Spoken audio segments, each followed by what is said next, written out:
So, as Arliss announced a moment ago, the theme this month is prosperity. That you may prosper, because it's really all about each one of us individually, isn't it? And my topic today is the real meaning of free and clear.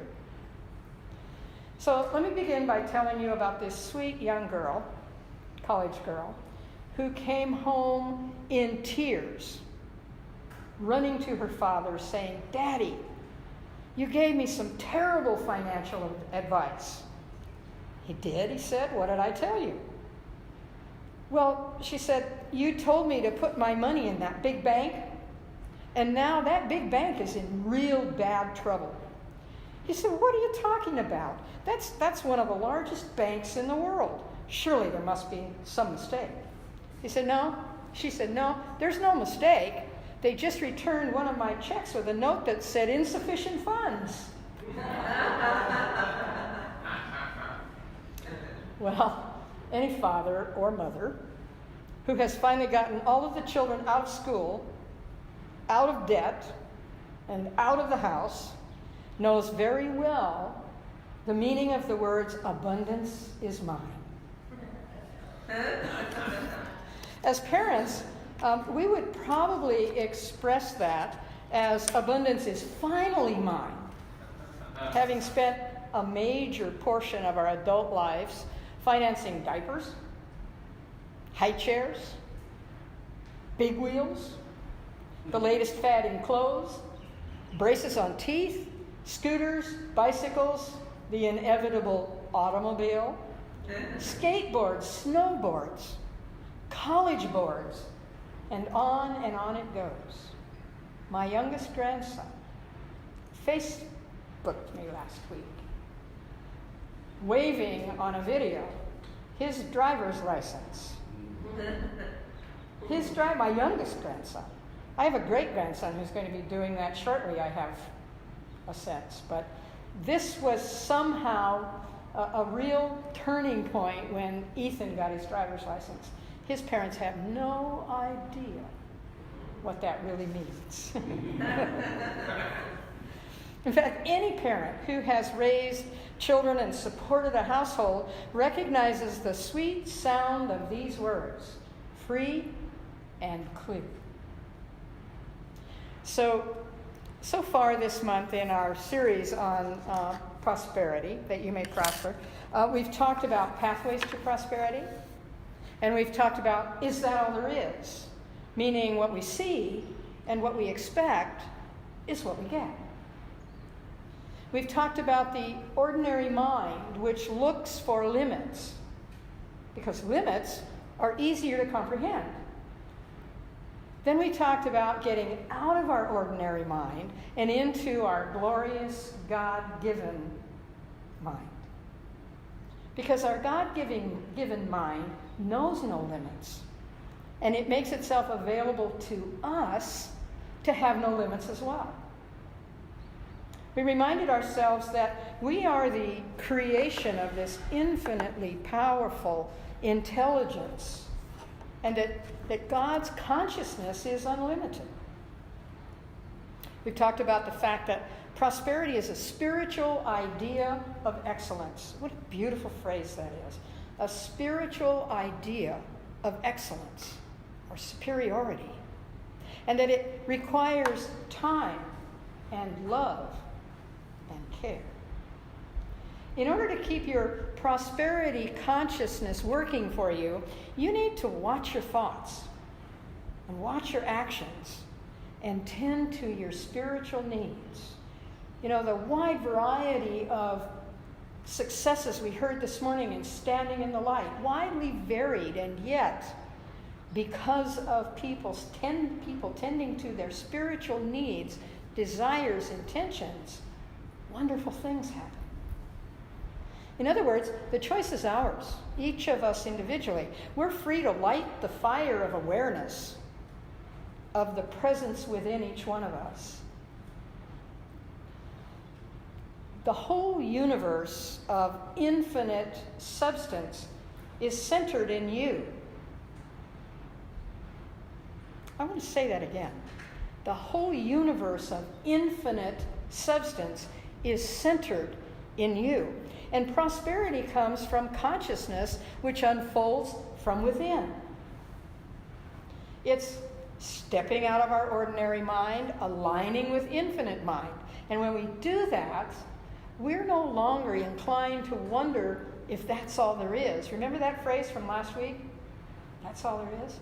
No longer inclined to wonder if that's all there is, because we have just accepted God's unbounded consciousness and generosity into our own. God's consciousness is your consciousness. There is no difference. God's attributes, capabilities, givingness, all contained within our reach. When we become clear about that, really clear, as in accepting that for ourselves, then we are free to do, to be, to have, and to use all of the riches of the world, the universe, the macrocosm. Not to use up, not to covet and hoard, but to use them by honoring them, by sharing them, and by multiplying the good that they do. Years ago, I heard Dr. Carlton Whitehead, who was very, very active in religious science when we were called that rather than Centers for Spiritual Living. And he presented a workshop on prosperity at the center where I was taking classes. He was the founding minister of the Monterey Church of Religious Science early on in our history. And he was a longtime minister, a senior minister at one of our centers in Chicago, Illinois, a large center. And he said this. He said, when you receive money, bless it. When you release money, appreciate it. And I had to think on that. It seemed like that was the reverse to me. So I kept saying it to myself and reaching for understanding. When you receive money, bless it.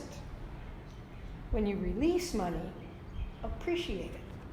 And then he went on to talk about the law of circulation, which was still new to me then. This law that applies not only to money, but to all forms of abundance, ideas, love, friendship, guidance, provided by parents to children, and sometimes the reverse. If we develop a habit of only taking in, that is, receiving, we become bogged down and stagnant. We run out of space and reasons to receive anything else. If we develop the habit of only giving, we become stressed, burned out, exhausted. Here's a recent Frank and Ernest cartoon. You know how I love Frank and Ernest, and who I think the real Ernest is in Frank and Ernest.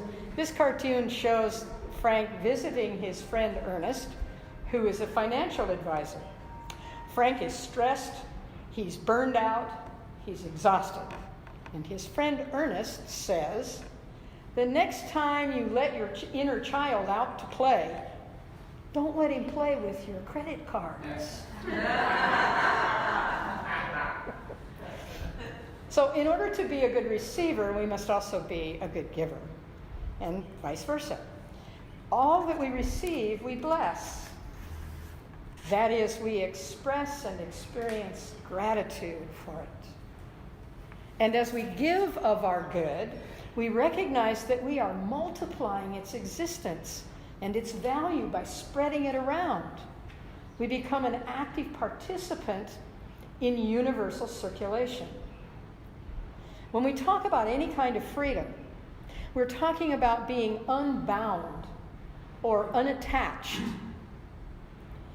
If someone or something possesses us, we're not free. And it really doesn't matter who or what that is. If we allow it to possess us, we're not free. That's why it's so important to keep the things that we value in life moving, circulating, appreciating. Because, you can't take them with you, at least in the physical sense. And I intend to share again a story that I've shared with you before, which I think illustrates this point so well, and it belongs here, even though you may find it in another one or two of my talks. This is about the couple that were married for over 50 years. And although they were comfortable financially, they lived a frugal life. Almost sounds like my own parents. Scrimping and saving was just a way of living for them. Eventually, the husband passed away, and the wife was astounded at their net worth. When the accountant and the executor of the estate gave her a financial statement, yeah, some of you are starting to smile. You remember the story. I have some new faces, though, that I can share this with here today. And at the reading of the will, she was taken aback even more so. Her husband had stipulated in his will that 1/2 of the value of their assets be buried with him. So a few days later, just prior to the funeral, the wife asked that his coffin be opened and that she be permitted to spend a few moments alone in the room with him prior to the service. And the mortuary staff agreed. This wasn't too uncommon. And they left her for a short while. But upon returning, they noticed her placing something in the coffin. As diplomatically as possible, the service coordinator asked her what that might be. And she said, "Oh, it's all right." She said, "My husband's will required that 1/2 of our assets be buried with him, so I've just written him a check."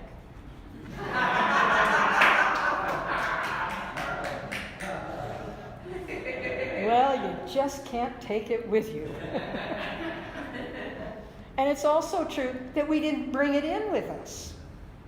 Prosperity is something we use, or don't use, while we're here.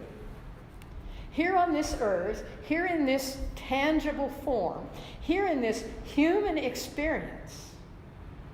And we are going to have the same prosperity quotient as we have belief in God, in Source, in that creative energy that is everywhere all the time.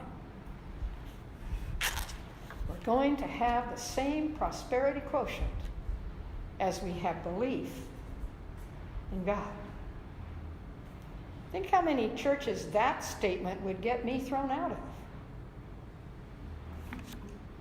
But it's true. When we receive the action of the kind of God we believe in, that plays out by means of us. When you believe that God is judgmental, for example, your life becomes one of judging and criticizing. When you believe that God is unconditional love, you are loving and kind. When you believe that God is generous and unlimited, you are prospered and abundant. Receive the action of the kind of God you believe in. That's that law of circulation, giving and receiving.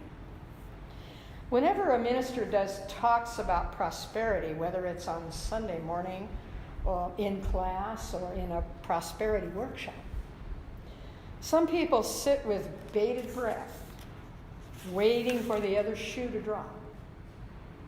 When is she going to unwrap and display the T word?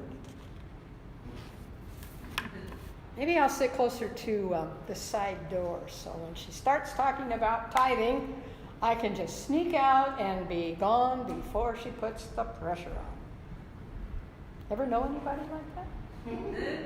Ever been anybody like that? So if you're beginning to sense that here comes the pitch for money, you can relax. I have long believed, as Reverend Peggy Bassett, when she was the minister of the Religious Science Church in Huntington Beach, California, said that if you feel compelled or pressured to give money to this center, I'd rather you didn't give any at all. Because she said giving is not something that God does under pressure, And giving should not be something any of us feel pressed to do either. When we give freely of our time, our talents, our treasure, our joy in doing so is firmly attached to that gift and goes with it to do great things. To give our gift in any other way than in joy and trust is not a gift. It's just an obligation that brings little in return. This center believes in and practices faith, trust, joy. As a spiritual family, we support each other with faith, with trust, with joy. So naturally, we choose to give our gifts in it or to it in faith, in trust, and in joy. We give freely, and we're clear that we are supporting this place where we receive our spiritual nourishment. Our recognition of this is the acceptance of the law of circulation. So like everything else in life, it's not about what's outside of us. It's about what's going on within our own consciousness. As we give, so shall we receive. Which gives me to that moment of the T word. Except I'm going to talk more about truth than I am tithe. I'm sure that many of you are familiar with the origin of the word tithe. It appears early on in the Old Testament of the Bible. However, you may not be aware, what you may not be aware of is that the word tithe was a practice originating in political society long before it appeared in religious practice. In olden times, people were required to tithe a portion of their treasure to the government. Nothing new about that, is there?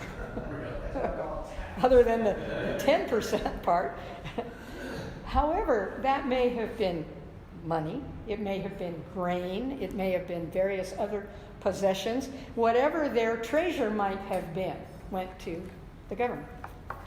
And the concept of tithe, that which translates from the Hebrew as tenth, grew out of the practice of withholding the first tenth of anyone's crop that they are growing as a farmer or for their own use, withholding a tenth of the crop, and it was always the best yield of the crop, holding that in order to have something to plant the next year. So you see, that was a giving and receiving kind of thing right there, wasn't it? In order to continue to grow that which was necessary to eat and to sell, you had to have something to grow.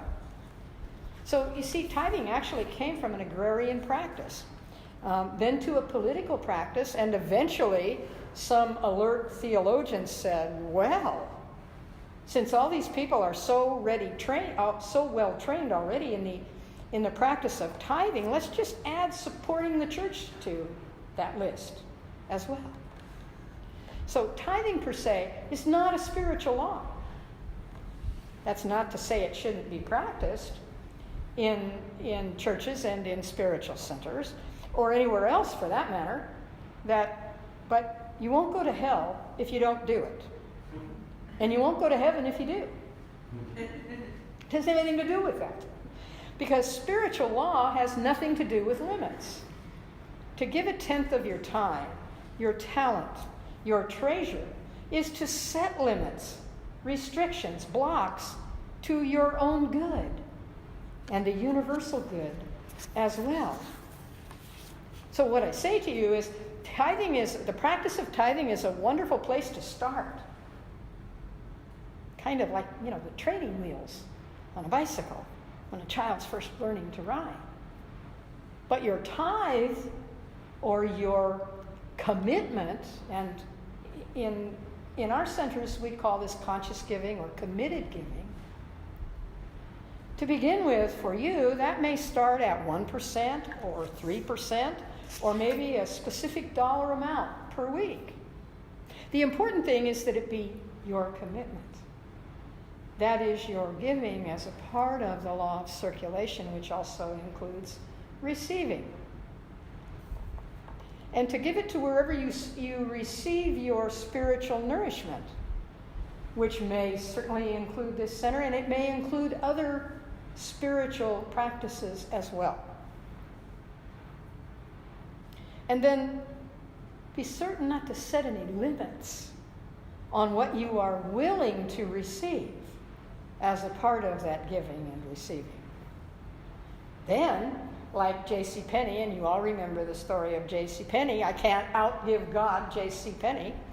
As you grow and you prosper, and that's all in one phrase, grow and prosper, continue to increase your giving. You can't fail to benefit. And you can't fail because God is the source of your supply, the source of your substance. That's why it's so important that we be clear about money, clear about wealth, clear about prosperity. We cannot be free to receive abundance of any kind until we're clear about God's ability, desire, and activity to give its unlimited gifts. See, that's the example, isn't it, from which we gradually expand. This is one of those topics that a lot of people just need to wake up about. Years ago, I heard Reverend Helen Street, and there's a couple of people in our center here who actually knew and attended Reverend Helen's talks in Oahu when she was there. I had her tapes and listened to them until I literally wore them out from when she was in Glendale. But Reverend Helen Street said, we need to give our full, undivided attention to thinking about God. She made it very clear that 5 minutes a day in prayer, in meditation, in service, just doesn't get it. She said, unfortunately, the great mantra of the universe is not Om, it's